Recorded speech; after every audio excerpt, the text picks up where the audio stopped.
Hello and welcome to Fireside FileMaker, a podcast with John Mark Osborne and Michael Rocharde talking about everything FileMaker. Hello, I'm Michael Rocharde. And I'm John Mark Osborne. And welcome to Fireside FileMaker. Today we're going to talk about a subject close to my heart, and I think close to John's too. We're going to talk about interface design. But before we get into the conversation, I want to define the interface so that you know exactly what we're talking about. The interface is what the user sees. It's what they react and interact with. But the interface is also very similar to the tip of an iceberg. It is the 1/3 of the program that is above the surface where it is seen. The rest of the stuff that makes up the interface is hidden, and only the developer really ever sees that, so the user is completely unaware of it. What do you think, John? I absolutely love that analogy. I mean, it makes so much sense. So Good. I don't know if I can say anything better than that. So I'll just say, hey, that was awesome. So Well, good. Thank you. So, ever since I started developing FileMaker solutions, I've always had a focus on the interface. It's been the primary driving force for me. And when I wrote my first book on FileMaker in 2011, I think it was 2011, long time ago, it was about interface design, and it was about my journey to develop really beautiful interfaces. And I've learned by looking at some of the work of our colleagues, John Sindelar at Seed Code, Chris Manton, who sadly passed away but was one of the most brilliant interface designers I've ever seen. And basically just creating a wow factor for the user. Because if the user goes, wow, I want to use this, then you're going to eliminate a lot of the resistance that people have when they're forced to change. yes, and I would add to that yes, you want to draw somebody in. They want beauty. They want to love it. They want to, I think Steve Jobs says, I want you to want to lick those buttons. They look that good. They look like candy. But it's also beyond that, once it looks good, it has to be very easy to use also. That's a very core component to interface design, I think. It absolutely is, and it's an essential part of it. Now, my approach has been and continues to be that function follows form. In other words, the interface for me has always been the starting point. And I used to design every solution just basically to do with the company or the project I was developing on. So I would spend enormous amounts of time designing an interface, and only when I got it right in my mind would I start building the functionality. Now, this is a strange approach, but it's one I've taken and has been very successful for me. Yeah, I would have to say my approach is very different. What I do or what I have done is I have a standard interface. I like to call it FLF or find list form. And it's changed a little bit with the new features in FileMaker 18, 17, and 18. But the idea here is that I design one interface that's really good. The buttons are always right. There's always a header, and then there's navigation in the upper right hand corner. The title's up in the upper left hand corner, then a button bar for functionality below that. My menus are I always navigate to different tables with custom menus. There's always a list view. You always go, it's the Google mentality. You're going to go into find mode. It's going to produce you a list of hits in list view, and then you're going to go to form view to check out those items, kind of like what you do in Google. And that's my idea. Is I don't try to design a unique interface for every single. There'll be unique pieces, don't get me wrong, but I fit them into this concept, this template, because then I don't have to charge people a ton of money, and I know this interface is going to work and be easy to use. Right. Well, I've done the same thing now with the Nautilus FM framework, where it is a single interface design for every project I develop. The only difference is that the color palette that's being used will vary according to the palette that fits the customer's needs, i.e., it matches their logo or their website. But other than that, it's a completely standard interface that I can use effortlessly on 1,000 solutions, and they'll all look different, but they'll all look the same. Yep, and that translates into saving money for the client, which I think is something that a lot of developers don't think about. It's not about making the solution with the most bells and whistles and the most unique interface. It's about giving something that works for the client at a reasonable price. And sometimes it's a little bit boring, but that's what you really need to do. Absolutely. Yeah, you can't have excitement in every aspect of your life. You've got to have something that fits all. And does one size fit all? Yeah, it never used to, but I think it does now. But there are certain things that you will use that I won't. I won't use anchored objects. I just hate them. And the reason I dislike them so much is that I just don't see any point in being able to anchor all the objects and make the screen bigger, but still see exactly the same objects. The only difference might be that you would see a few extra portal rows. But for the amount of work that's involved in doing that, I'd rather just start with a screen that uses up the maximum amount of screen space and I can display everything on that one screen without it being cluttered or confusing. Yeah, and I can agree with you to a certain degree, but what I don't want people to do is to increase the size of their window and just get a bunch of blank space on the right. Well, I agree with the part I agree with you is that so the portal got a few more rows or the notes field got a little bit bigger. You're right, it's not a tremendous difference, but I prefer that over giving them an interface that can't resize. It looks more professional. And what it comes down to in the end is that you're going to get this solution that you design for the minimum screen size. Because I usually go in and I talk to my clients and say, okay, give me all your screen resolutions for all your computers. And then we'll go over and we'll look and see what the lowest common denominator is. And I'll say, is this an old computer or are we going to get rid of this soon? And we'll try to come up with something, a screen size that meets their needs. Some people have larger screens with higher resolutions and some will have smaller screens with lower, but we try to get something for the minimum size of the screen. And then of course for the people who have bigger screens, they'll want to open it up a little bit and I just don't want to have that blank area on the right and the bottom.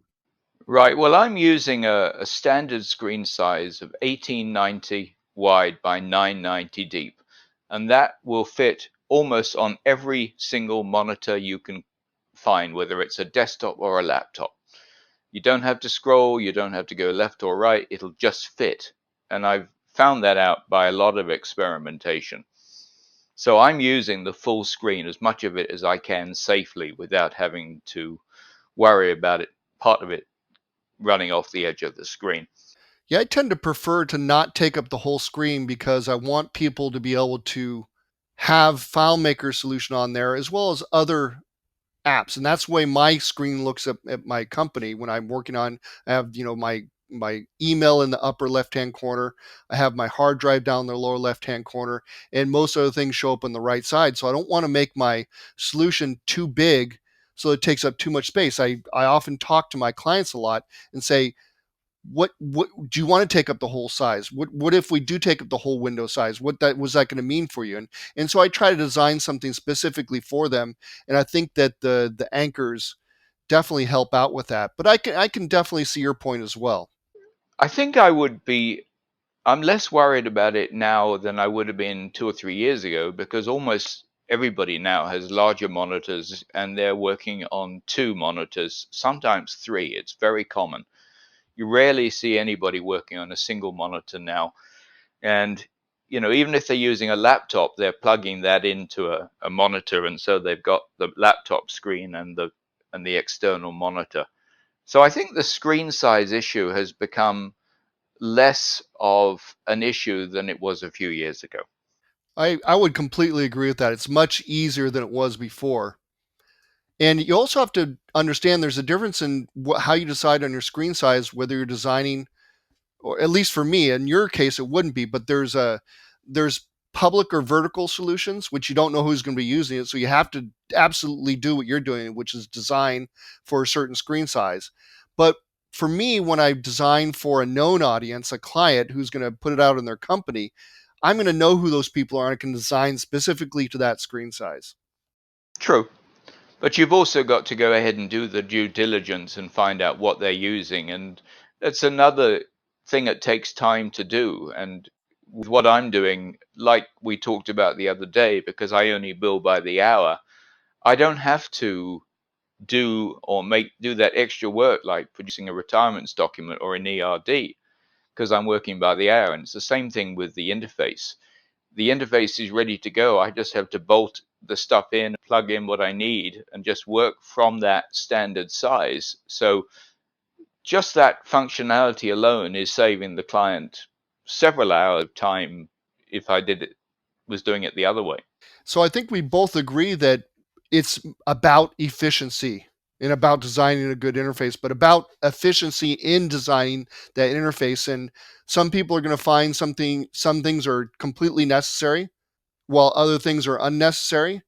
But it's about trying to make this process as efficient as possible with giving your clients what they want. And so that's what we're both trying to do here, I think, when we get down to the core of it. Oh, absolutely. I mean, we're on the same page in this. It's just, again, it's a slightly different approach. And, we're all, as I've used this word many times, idiosyncratic in the way we develop. We develop according to the way our brain works and the way we think. And that's true of every programmer, every developer in the world. As long as the interface does its job, it's not garish. And you and I have seen interfaces where people have used every color in the in the book, and they just look absolutely disgusting, and nobody can work on them because it's just too hard on the eyes. It's like looking at a spreadsheet for 8 hours a day. Colors are just as bad as a spreadsheet. Yeah, I like to call those rainbow unicorn interfaces. I like to call them the dog just throw up. Yeah, right? It's same idea. Mine's just a little more palatable, but I remember probably 20 years ago, a guy had made a list view and he had totally abused list view because list view is for choosing what records you want to see in form view. That's the design behind it. It's not to put every field conceivable on there. But this guy had put every field conceivable on there. It must have been 25 or 30 right in a row. And he knew it was hard to read, so he decided to put a different color on every column. You can imagine the rainbow you got there, and the colors meant nothing for somebody who saw it. He said, "Oh, it's really easy for me to read." I'm like, "Well, yeah, but you've been staring at it and developing it for months or whatever it's been. When you throw that out into somebody, their brain can only handle a handful of colors. And once you put more than, let's say, half a dozen colors on there, and you probably should stick to two or three, then the brain gets confused and it can't understand what's going on and it can't adopt what it, and the color means nothing. The color is supposed to attract you to a button or to an area or whatever it's supposed to do. And so the more colors you get is not the better. It's not more attraction, it's less attraction. Right. Well, your comment to the guy would have, the one you made, mine would have been very different. I would have said, "Oh, you're completely colorblind, are you?" Right. Because a lot of people are. And, this is something that we actually have to take into account when we're developing. We have to ask that question because if you're using a fairly neutral palette, you can still use colors for emphasis, as you're talking about. And even though somebody might be completely colorblind, it will still stand out because it's a different shade or a different pattern of whatever they're seeing, but they will still see it. But we do have to take into account that some people are colorblind and they may not even be aware of it. So here are tips for people who are colorblind. Don't use colors, use things like bold, use italics, underlines, things like that, colons at the end of things to represent titles and stuff like that. All these things can help attract attention when you have something unique on there. So not everything on your layout should be in bold text, but if you want a heading for a section over there to stand out, do it bold on one of the lines. Or if you have an active versus an inactive contact in your contact manager, there's a little checkbox that says this guy's active or inactive because you shouldn't delete records, right? Absolutely. You go ahead and make it bold when they're active and dim it to gray with conditional formatting when they're inactive so you can tell a difference.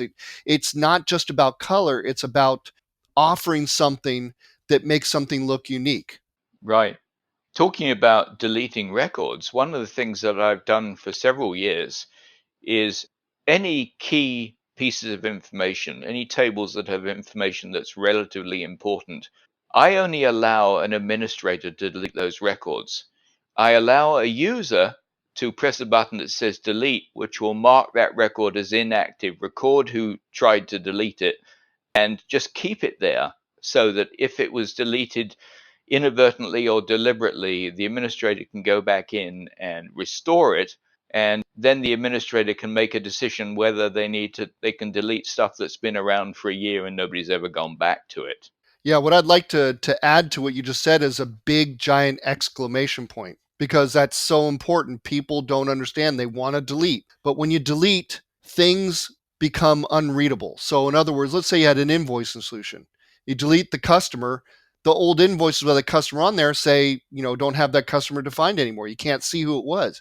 You shouldn't delete it. You should inactivate them. And there's lots of ways to do it. Like you said, you can, make it so it doesn't show up in fines and things because you've set it for deletion, and a year later when you know that nobody's wanted to look at it again, delete it then. But you can also do things like keep track of the history. You can take and put that record into an archive if you want. And there's many plugins out there. You could script it, all kinds of things to get rid of that record, but to keep it. Right. Well, this is again just a way I handle it with regard to something like customers or products. If that customer has never been used, has no records associated with it, yeah, you can delete it because it might not be important. I mean, it's just there.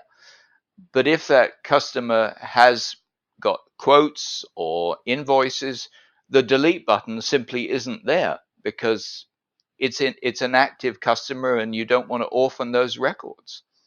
Yep. So you can put some logic behind your coding to make sure people don't do the wrong thing, which is delete somebody who's connected to an invoice. Exactly. And a lot of what we do is make it very difficult for the user to make mistakes. And we spend an enormous amount of time thinking about all the things that the user might do and figuring out how to not let them do it if it's going to be detrimental to the program. I mean, users are constantly coming up with, I would never have thought you would have done that in a million years. What possessed you? Right? I know what you're talking about. And yeah, it's hysterical. I once had a situation years back with the ISP billing program, and I had one of the customers call me up and said, "I've lost all my invoices." And I went, "What do you mean you've lost all your invoices? They're all gone." And I said, "Well, how did they go?" "Well, I deleted them."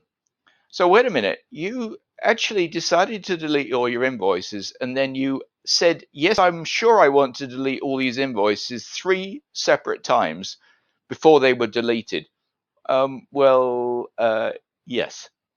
You know, what can you do? You can't prevent complete idiocy as much as we try to. Well, security helps, right? Yeah, the security does help.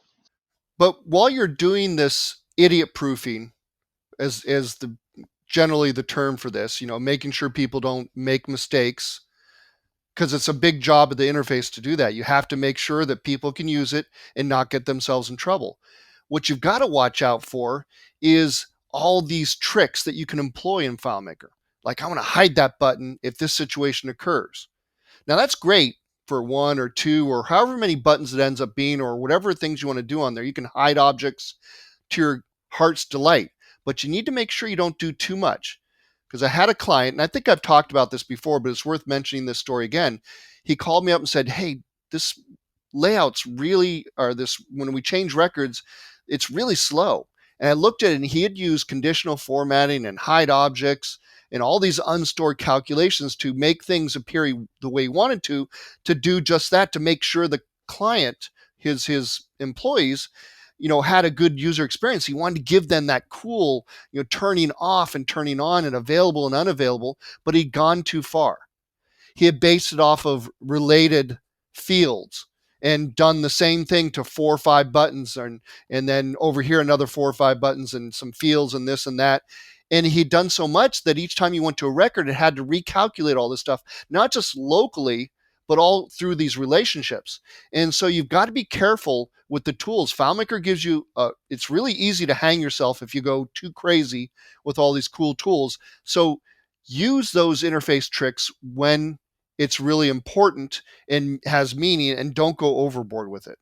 Right. And we've just circled back to the podcast that we're going to release, with the one we released before this one, which is KISS. So when you're developing, it's KISS. It's keep it simple, stupid. And that means everything that you do. And you don't want a complicated calculation under the hide object when, because FileMaker's got to resolve that. So is it a good time to talk about the grid? Because I know that we talked about this before and you use it to some degree. I use it exclusively. Yeah. How do you use it, John? Well, I mean, I think where we have to first start with is a definition of the grid. And I first learned about it from Heather Winkle, who's the former product manager of user experience at FileMaker Incorporated. She gave a really great uh, webinar on interface design. And she started off with the grid, which it's called the grid because you should design things according to grids.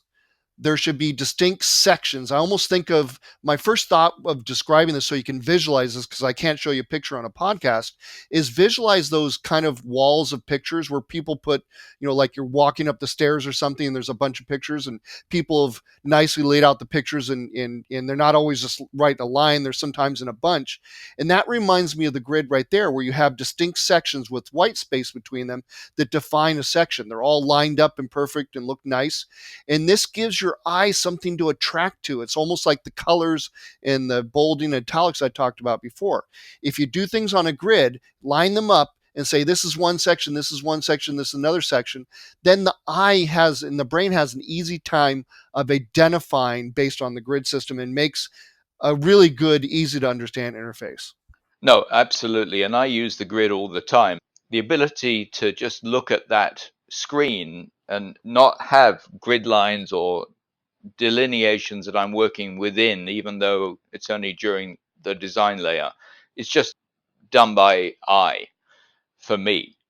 So, but I'm definitely using a grid. I'm definitely balancing all the different objects. And, the golden rule, which is a famous design code. Are you familiar with the golden rule, John? No, I'd like to hear about it. Might be, but I'm not sure I know the name. Well, if you look at a Nautilus shell, which is my logo, the Nautilus shell is the most perfect example of the golden rule there is. And every single segment is 1.61 times bigger than the previous segment. And that's the golden rule. That's the spacing and the percentage and the way that it's developed. And it's a very useful tool to bear in the back of your mind if you want absolute harmony in design. And a lot of product packaging is designed based on the golden rule. So good. I have some homework to look up about the golden rule to enhance my user interface designs. But going back, There's some great videos on YouTube, by the way. Sorry to interrupt. oh no, not at all. We're all gentlemen here, right? Well, you speak for yourself. One of the things that came up in my mind when you were talking about the grid and doing it all by eye, I'm a big fan of the dynamic guides. I know they have some shortcomings on complex layouts, but that's how I line everything up and make my grids. I group objects together and line them up that way, and move them around and wait for that little blue line to show up. Yeah, I typically use the grid lines when I want to size an object and make sure that it's staying within the parameters of the grid lines I've just put on, like a sliding panel and stuff like that. But I don't use them very often. It's very sparingly. It's about the same amount of use as I use colors on the interface, other than just corporate color and emphasis color, which is often the same as that. So you don't use dynamic guides hardly at all then? No. Okay, interesting. Because I mean, there's different ways to line things up. I mean, you can use alignment tools, you can use dynamic guides, you can use the grid, you can use those little things. I forget what they're called. You pull them down off the rulers and they put a line there, and you can line things up with that. Yeah, I use those. Those I do use, but very occasionally. And it's really when I'm just trying to make sure that I'm not overlapping one panel with content on one panel with content on another. And I think what it comes down to is there's a lot of tools for lining things up, but we both agree whatever tool you use, just make sure you line things up. If things are even off by a pixel, that makes the brain go crazy. Yep.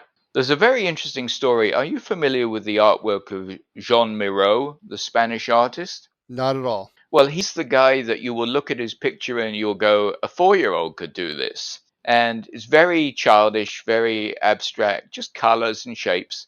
And what's really interesting about Miro's work is that it looks at first glance as if a child drew it. But if you go in and analyze it and you were to take an image and break every single part of that image down into a different layer, when you look at the whole thing as it is, it's perfectly harmonized with your eye.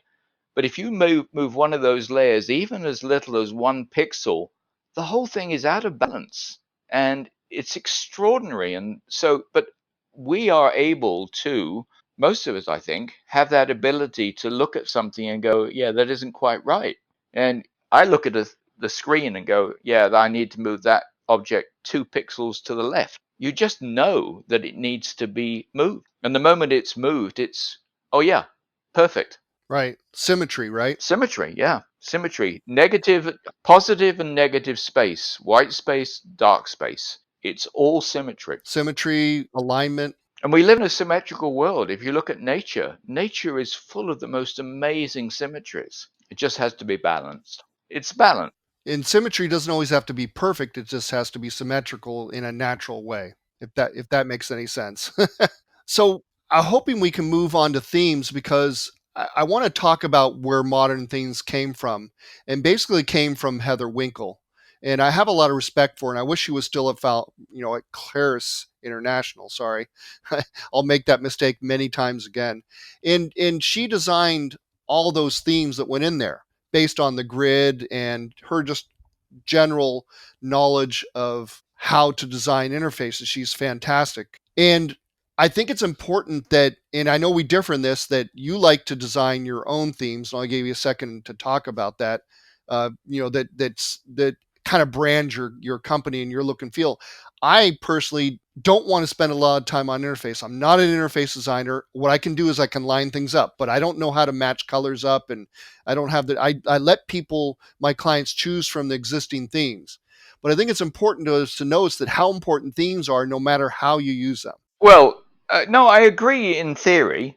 I just don't like any of the themes that FileMaker comes up with. And one of the reasons for that is, as we've discussed this before, I want my solutions to look unique to me. I don't want them to look like everybody else's. I don't want a client to go, "Oh, it looks like it's like every other FileMaker solution out there." I want mine to be unique. I don't want to be using a standard theme. And I've used a standard theme to create a very custom theme that I use on every single one of my solutions. And I can make a copy of that. I can change it. I can reskin it by changing a couple of elements and make a global change. So I'm all in favor of using a theme, but I'm using a custom theme that I've created and designed and spent countless hours building. Right. And that's my point against it. I don't want to spend countless hours on it. I want to have a theme that somebody with way more experience than me has designed so that I know what I'm using. The theme as it was built into FileMaker, I can use this theme without any question that it looks good. And all I'm asking from FileMaker is that they have more themes. They should include more examples so we can all look more professional. Because the third party development, there's hardly any themes out there. It really hasn't gone like they thought, and they need to fill in that gap and make their own themes, just like they need more buttons for the button icons for the buttons and things like that.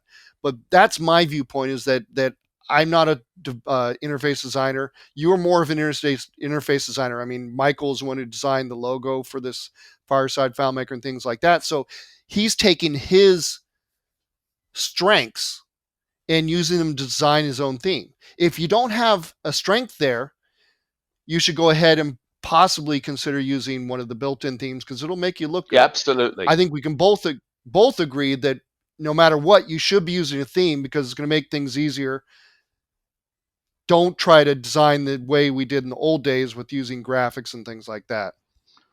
No, I mean, the themes are designed, in my opinion, they were designed so that somebody with zero graphic design ability can build a solution that looks reasonably decent. And I think that's fantastic. And if you don't have an eye for design, or even I think I have an eye for design, but what's more important is I've got a passion for it. So I'm willing to spend enormous amounts of time refining and defining and just noodling. And even though the custom theme that I've designed took a lot of work, once it's done, I can use it 100,000 times and I don't have to do anything. I just apply that theme. And the ability to take that theme and, create a different version with a different color palette almost instantaneously is amazing. Yep, couldn't agree more. And maybe it's time to move on to something else that's very important for me, which is layout consistency. What really bothers me is when you move from form to list or from a form view on a one table to a form view on another table and things move around. It's a very common amateur maneuver where they have the buttons in approximately the same place, or even sometimes completely on the other side of the screen, but sometimes not quite in the same. So you get this video game effect where they're moving from it. And you never see that in a professional application like Microsoft Word or FileMaker's interface, the dialogues. Everything's perfectly placed. So when you're going and creating your layouts, because you're likely to have, multiple tables, multiple form views, multiple list views, duplicate them and change them where necessary until FileMaker brings out, or Claris International brings out, a master layout feature where you can set up all the things that are consistent between layouts, and then you can apply it and change them in one place. Till you can centralize that layout design, you have to be careful when you're doing this. And the way to do is to get your first layout perfect and then duplicate all layouts based on that afterwards. Yeah, that's absolutely fantastic advice, and it's something that I have done for years. And it's definitely makes a huge difference. You don't want to see the screen jump when you click a button. You want it to be a seamless, effortless transition.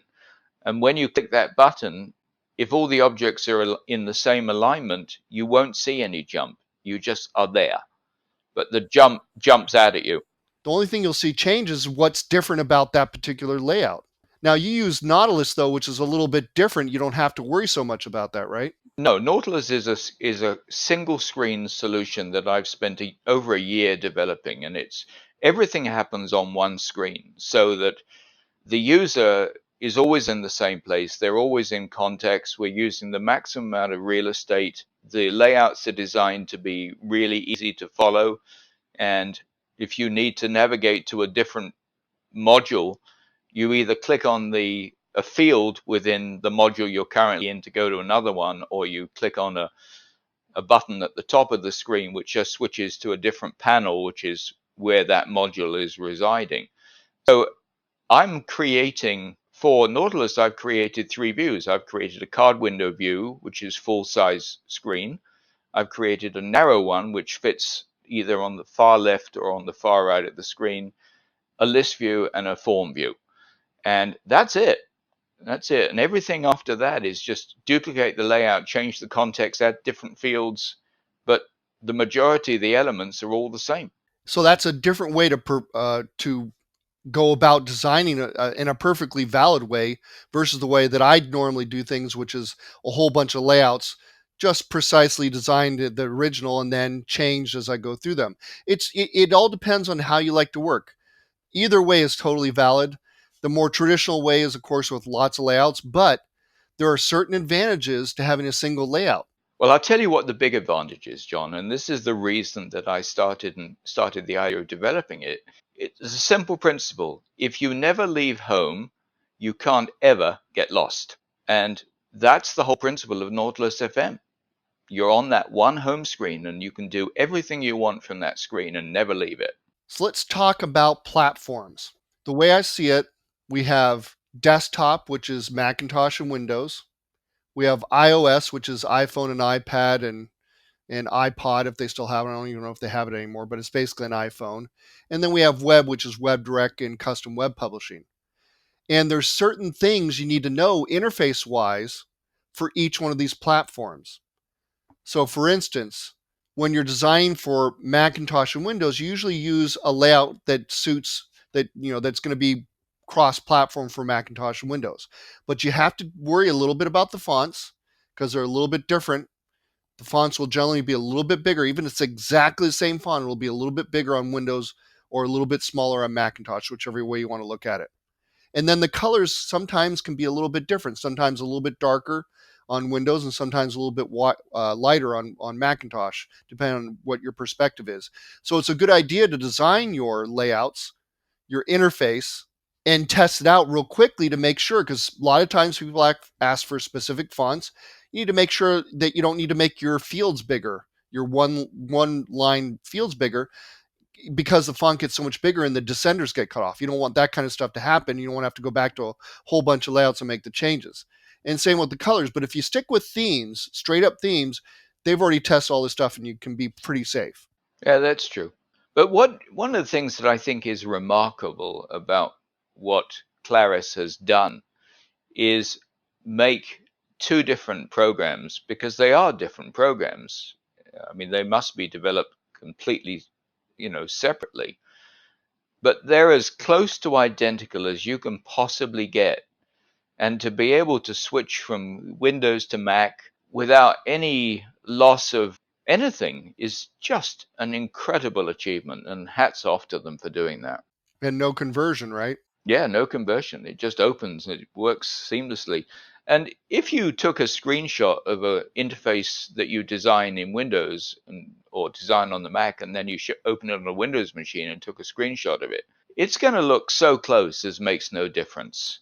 You won't realize initially that there is a difference. Mm-hmm. Yep, I think they call it binary cross-platform compatible. That's how they describe the files that are created. Maybe a different program. What's that? There's no need to be vulgar. Yeah.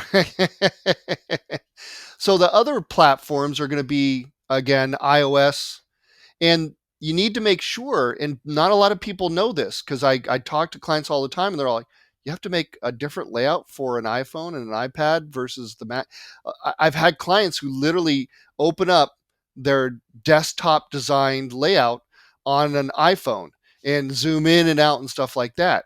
It's interesting to note that if you submit a product over to the FileMaker.com website to be listed there, they don't want you to be able to zoom an iOS solution. It should fit right on the screen. The only thing you should be doing is scrolling up and down if it's a list view. Otherwise, you shouldn't have any ability to double tap and zoom in. Therefore, and based on the fact that iOS has a different screen size and you're using your finger to control it, you have a different interface design. And people need to realize that on open, if you see that it's a Macintosh or Windows, you go to this set of layouts. And if you're on an iPhone, you go to this set of layouts because iPad, in my opinion, is different than an iPhone. So if you're on an iPad, you go to this set of layouts. And so you're designing lots of layouts for these different types of platforms. Now, that actually brings up a question that I've not been able to get an answer to, and maybe you know the answer to this. On the layout, you have the ability to select different screen sizes and have guidelines appear on the screen to show you where the boundaries of that screen size are, and it's very useful. But with the iPad, that was based on the iPad Air, the standard size, which is 9 or 9.5 inches. But now with the iPad Pro at 10.5 inches and 12.3 inches, are those screen dimensions still correct? Do they scale up automatically, or do they need to add new screen sizes. I believe they had to add new ones. The iPad Pro would be silly if it was just a blown up version of the regular iPad. It's got a significantly larger screen, so it has a higher resolution. Therefore, it needs more choices. I would have thought that. I'm just surprised that they haven't, since that is the case, they haven't taken that into account in the latest generation of FileMaker. Yeah, because the iPad Pro's been out for a while now. Correct. Yeah. And in fact, I've been thinking about buying one, but it's a lot of money to spend just to experiment. Well, and they're incredibly light, believe it or not. So impressive little piece of technology. Now, the third platform is web. Now, you don't really need any interface designed for custom web publishing. You just need layouts for it to reference and put the fields on there and the related fields you need to access and things like that. So really, there's nothing to talk about there. There's nothing you have to do with it except make that layout. It can be the most plain layout ever because nobody's ever going to see it. But WebDirect's a whole different story. You have to have something designed for showing on a web browser. You need to test it separately from the desktop and from the iOS because there's differences in the way things appear on a web browser. There's differences in how the scripts works and the features work. And so there's a lot of reasons why you need all these separate layouts for all these different platforms. It sounds like a pain, but they are different platforms for a reason. They have different screen sizes, different features, and different abilities that you have to take into account. And the best way to differentiate those is to have separate layouts. Yeah, absolutely. And if you didn't know this, those of you who are listening, when you're in the script workspace, you can actually toggle it so that you can see commands that are not available on the web. And that's very useful if you're building scripts to make sure that this is a web layout and these script steps will not work on it. Yeah, an awesome tip. And you also have to realize that some script steps are partially compatible with a platform. So unless you select an option that it doesn't like, it may not dim it out. So watch out. Yes, that's very true also. So I've got a question for you about starting a solution. How do you start a solution? What's your normal way? I mean, I think you're gonna say Nautilus, but I don't know what you're gonna say. So I'm just asking you. Oh, I'm definitely going to say Nautilus because I've already developed a core framework that has got the designs done and key modules already built that are universal. Every program you can think of has got a companies table and it's got a contacts table. And for those of you who think that companies and contacts should be in the same table, you are wrong. They should be completely separate. So I've got companies and products, companies and contacts. Every business has products or services, so you have a products table. Every business has quotes or invoices. You have one of those or both of those. So I'm starting with my framework, and then I'm going in and adding everything I need to for that particular project. But I'm starting with Nautilus FM every single time. And I think everybody should start with some type of template. I take a different approach than you. I don't like to have a bunch of stuff in there that I don't need for a particular project.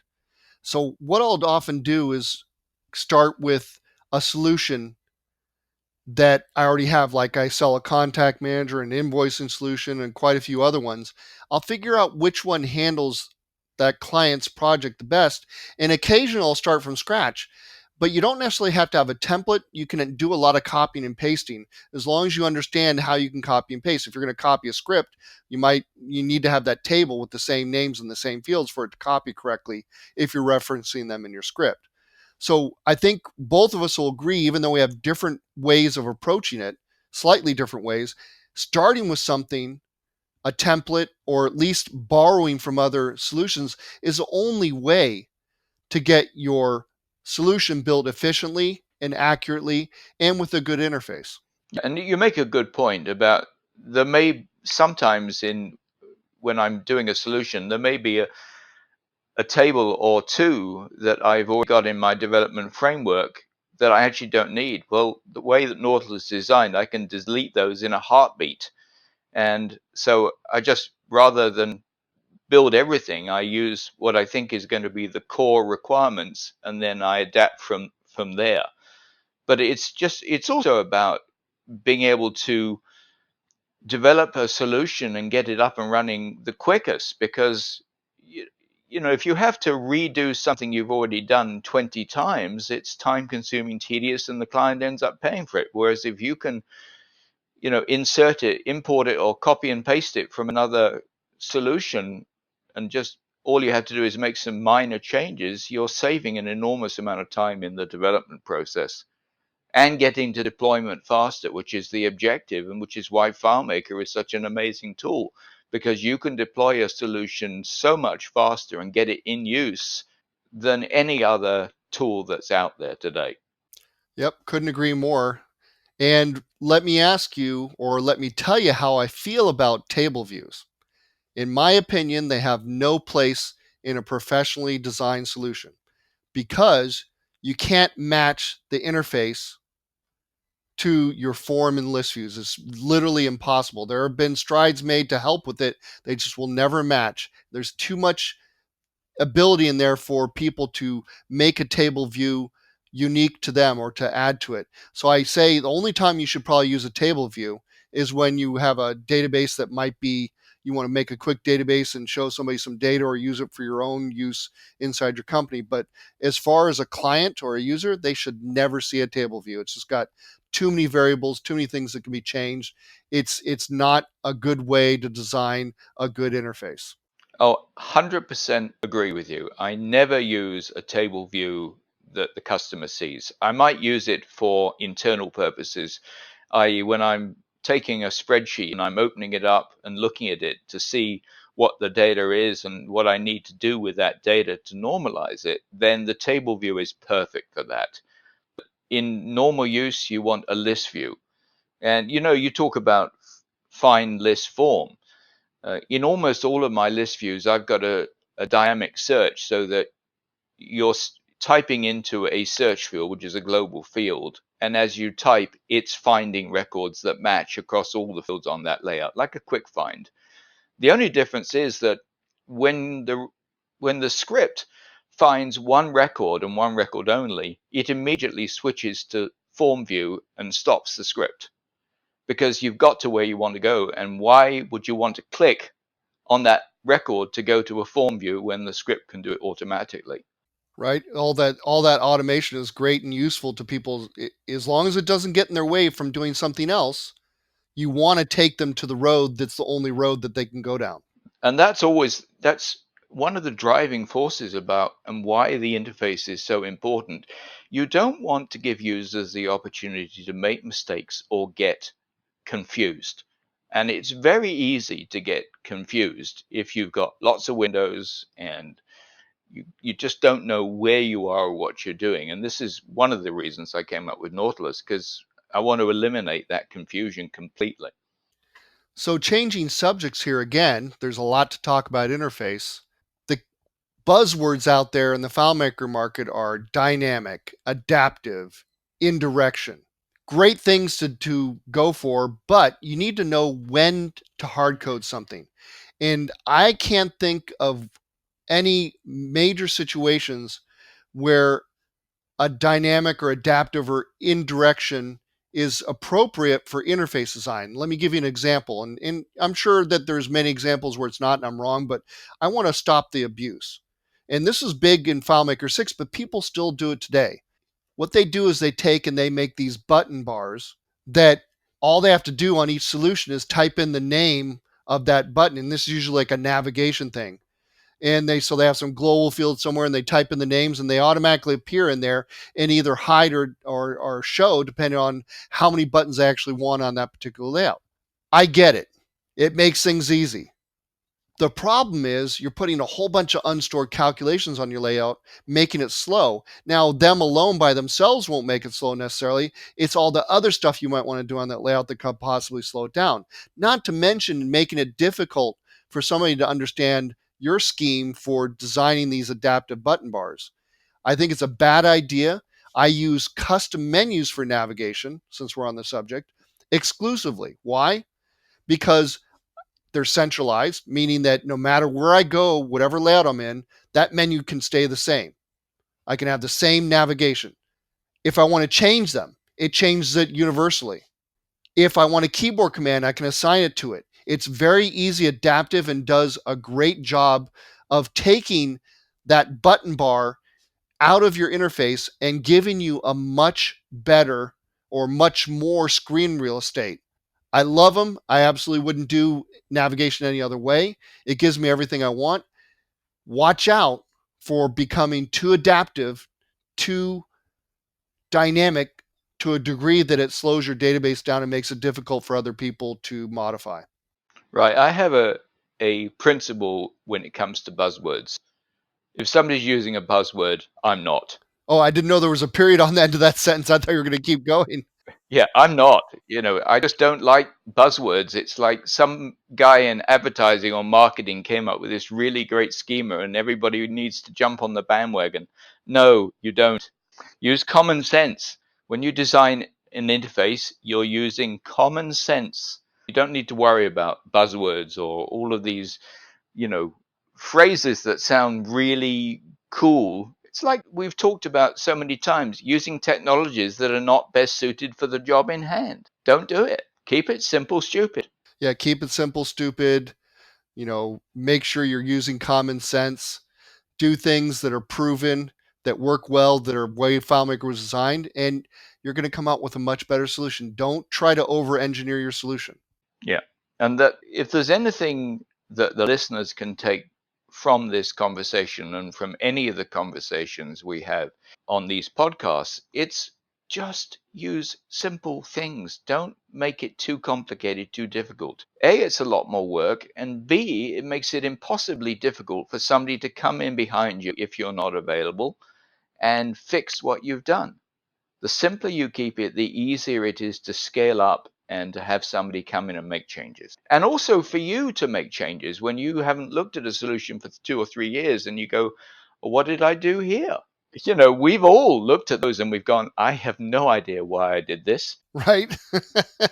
And that's part of the growth that we have as developers. We learn how to do things differently and we go back and we go, oh, what I was thinking at that time. So let me ask you, do you like main menu layouts where you have a starting point for your solution and everything goes out from there and then you have a home button that comes back to it? Well, of course, I don't have any of that because I'm using Nautilus and I've only got a home button. I'm always at home. I'm never anywhere else. So that situation that you're referring to isn't in the way I develop anymore. Used to be. And we used to have lots and lots of different layouts, but now with just one layout, it's so simple. And the real advantage is that you're always in context, because getting out of context is the one thing that everybody struggles with. The script isn't working properly. Well, what is it? 9 times out of 10, it's because you've gone out of context and you haven't realized it. So I like being in context at all times. Mm-hmm. It's everything. And it's one of the hardest things for Yeah, context is king, right? newcomers to FileMaker to understand. I mean, when FileMaker 7 came out and we were faced with a relationship graph, I don't know about you, John, but I struggled with it for several months before I really understood how to use it and how to work with it. And it's all about context. I'd say years, and I still get caught every once in a while, but it's on the forefront of my mind whenever there's a problem. It's probably going to be context and I'm going to look at it. But back to my main menu layout thing, I've never used them. I don't believe in them. It's too many clicks. So let's take the example of my navigation. I use custom menus because they're easy. They're right there. I don't have to go anywhere. I just either do a keyboard command or pull it down. If I have to click on the home button to go to a button that will take me somewhere else, that's 2 clicks to get there. That's 2 clicks too many for me. I don't believe in main menus. I think it's an old way of designing things unless you're on iOS or FileMaker Go. Yep. Because, well, let me explain to you why I think it's important there. Here's the deal. When you're on a FileMaker Go, you're most likely out and about. You're on 3G or 4G or 5G. Who knows what kind of signal you have? It's not always going to be perfect. You're not on Wi-Fi at home working off of Fios. You have possibly issues with speed. You have a smaller processor on that device. It's not like your big giant processor with all the RAM and everything you've got on your desktop machine. So therefore, speed is important. And so what I do for my clients is I figure out exactly what they want to do on their mobile devices. People go, well, just give me everything that I have on the desktop. Well, that's not really the way it works. Think about what you're going to be doing out, when you're about and doing it. It's probably not everything. And if we put everything on there, you're going to have a hard time fitting on the screen. But here's the issue is that about speed. If you load them up on a layout that shows all your records, it's going to have to load a bunch of those records. Now, there's lots of white papers about how many records load. It's not that important to know the exact number, but it's important to know that if you're on a remote connection, that could be slow if you load up a big list view. FileMaker is going to load a bunch of those records. And so what I do is I figure out what they want to do. And I go to a layout that's based on a table with no records in it. I put my buttons on there. It might say find a customer. It might say create a customer and things like that. And I don't go to these layouts that have all these records unless I have a purpose in going there. You have a little bit of a ability to not worry about that on a desktop machine because you can have faster speeds. You can have a faster connection, or even if it is on the internet. When you're on these little devices, you got to make sure that you get to that layout that has no record showing so you can pop that solution up very quickly, and then you can get to what you want to do, which is create a customer or find a customer or whatever you might be doing on that iOS device.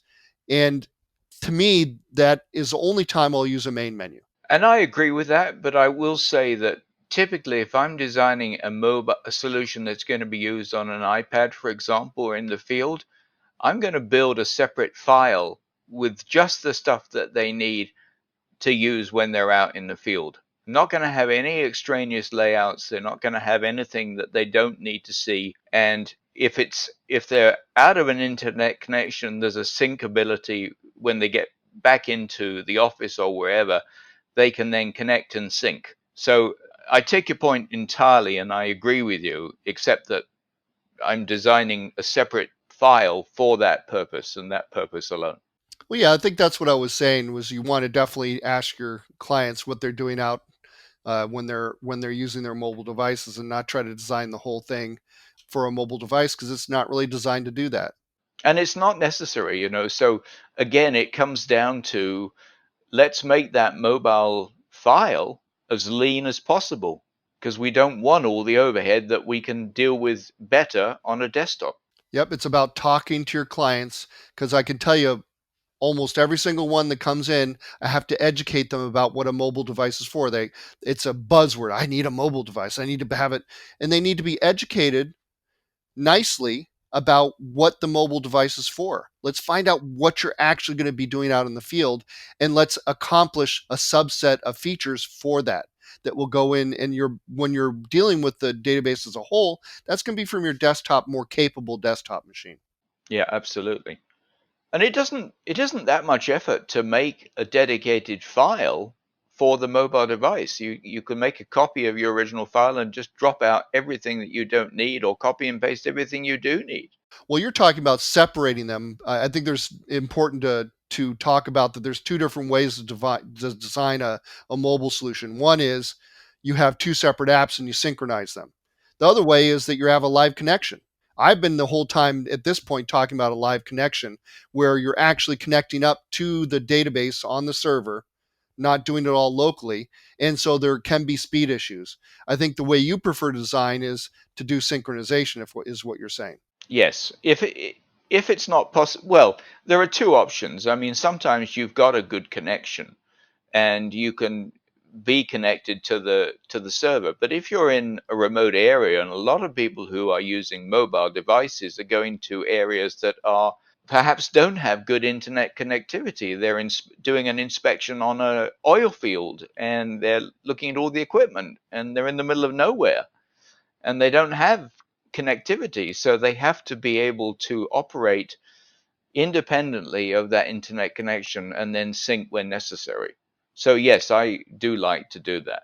Yeah, you need to talk to your client and find out what they're going to be doing, not just design something, because there's a difference between designing for synchronization and designing a live connection. A live connection is far easier to design, but if you don't have the connection most of the time, then you need to do synchronization and tell your client about that and design something specifically for it. But I always try to push people towards live because it's going to cost them less money in general.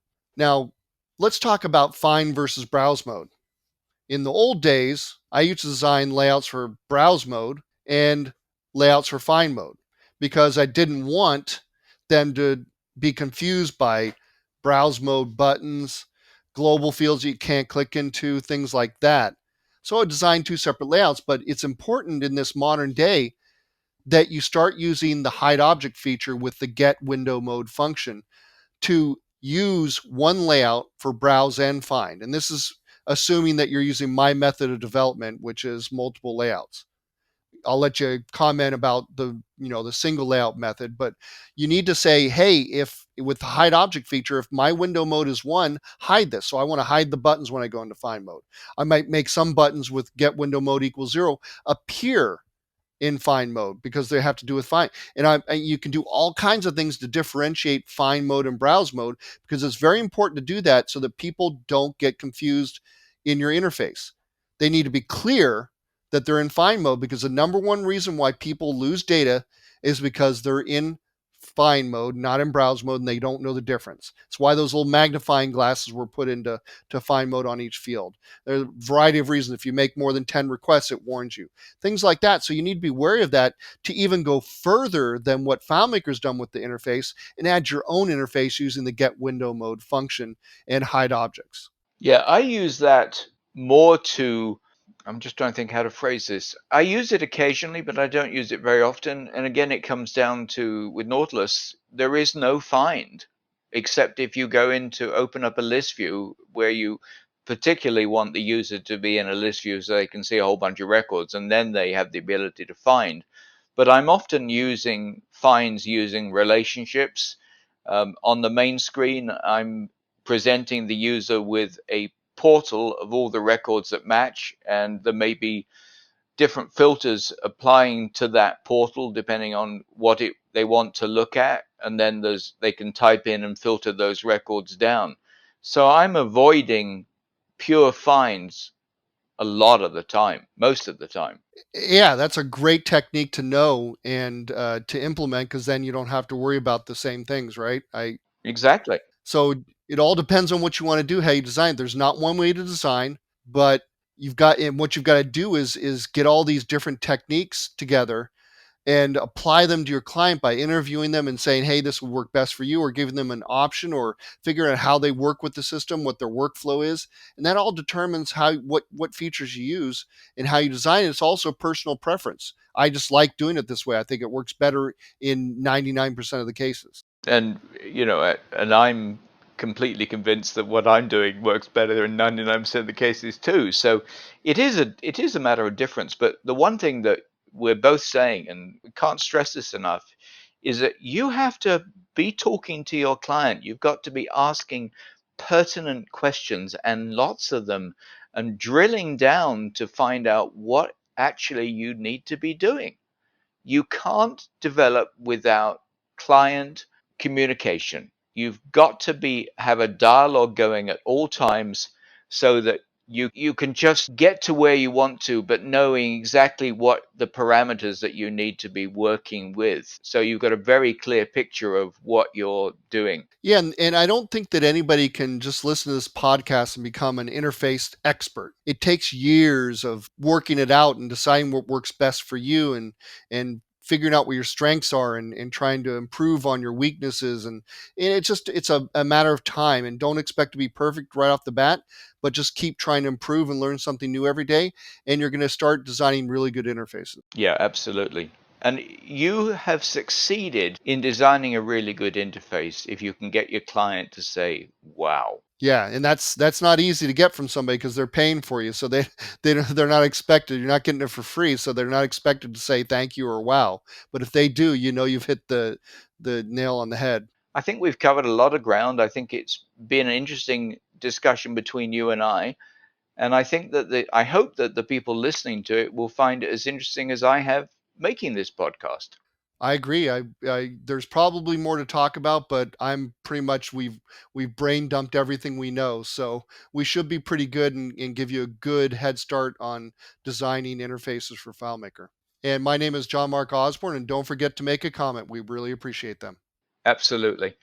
Well, with that, I'm Michael Rocharde. Thanks for listening, and we'll look forward to seeing you the next time on Fireside FileMaker.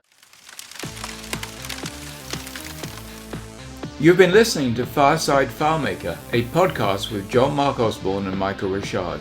We'd love to hear what you think, so please email us at info@firesidefilemaker.com. That's info@firesidefilemaker.com. Thanks for listening, and we'll see you next time. Bye-bye.